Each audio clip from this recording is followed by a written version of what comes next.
Hello, welcome to Margaret's Storytime. Today, we're going to hear the story of A Dog of Flanders. This story is a heartfelt tale by Ouida, a beloved storyteller whose works have touched generations. Her stories often highlight the magic of kindness, the value of gratitude, and the rewards of loyalty and hard work. Through this timeless story, she reminds us of the beauty of friendship, the power of dreams, and the enduring bond between a boy and his dog. Are you ready? Let's dive into our story. A Dog of Flanders, written by Ouida. In the picturesque region of Flanders, Belgium, there lived a poor boy named Nero. He lived with his kind grandfather in a small house on the outskirts of the village. One day, Nero found a large dog lying weak and motionless on the side of the road. This dog had been overworked and abandoned by its cruel owner. Nero couldn't leave the poor dog behind, so he brought it home, cared for it, and named it Patrashu. Under Nero's care, Patrashu regained its health, and the two became inseparable friends. Once Patrashu recovered, he began helping Nero and his grandfather deliver milk around the village. Together, they worked hard to make a living. Patrashu wasn't just a helper. He became Nero's loyal companion and closest friend. Nero, however, had bigger dreams. He wanted to become a great artist like the famous painter Rubens. Whenever he had time, Nero would stop by the village church to admire Rubens' magnificent paintings.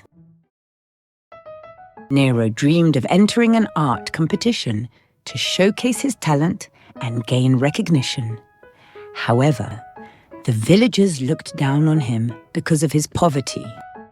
When Nero submitted his artwork, it was dismissed without a second thought.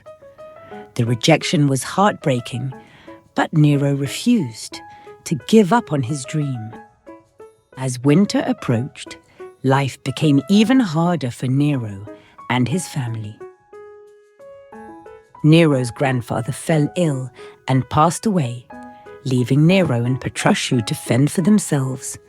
Homeless and penniless, Nero and Patrashu faced the bitter cold of winter together.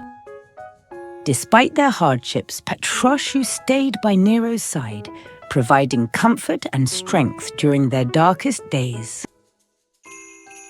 On Christmas Eve, Nero walked to the village church one last time. To his surprise, the church doors were open, and he finally had the chance to see Rubens' paintings up close. The beauty of the artwork filled Nero's heart with peace and hope, even as his body grew weaker from the freezing cold. Patrashu stayed close to Nero, silently watching over him as he admired the paintings. That night, Nero and Patrashu huddled together inside the quiet church. The moonlight shone through the windows, illuminating Rubens' masterpiece. In the stillness of the night, Nero and Patrashu passed away peacefully, leaving behind a story of unbreakable friendship and love. The next morning, the villagers found Nero and Patrashu in the church. Their story touched the hearts of everyone who heard it. Nero's passion for art and Patrashu's unwavering loyalty became a symbol of hope, reminding people of the beauty of dreams, love, and sacrifice.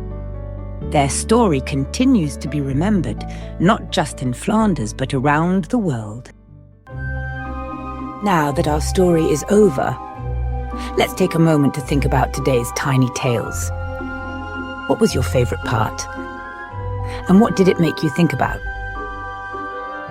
So remember, just like this story showed us, true friendship and loyalty can shine brightest in times of hardship. Patrashu's unwavering love and Nero's kindness remind us that the bonds we share with others are what truly give life its meaning. Even in the face of challenges, holding on to our dreams and supporting those we care about can create a lasting legacy of love and hope.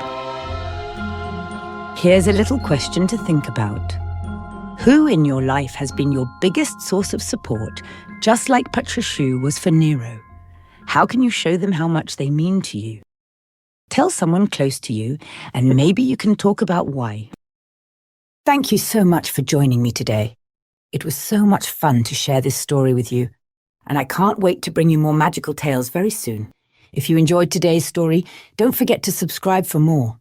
There are many more stories waiting to be told here at Margaret's Storytime. See you next time.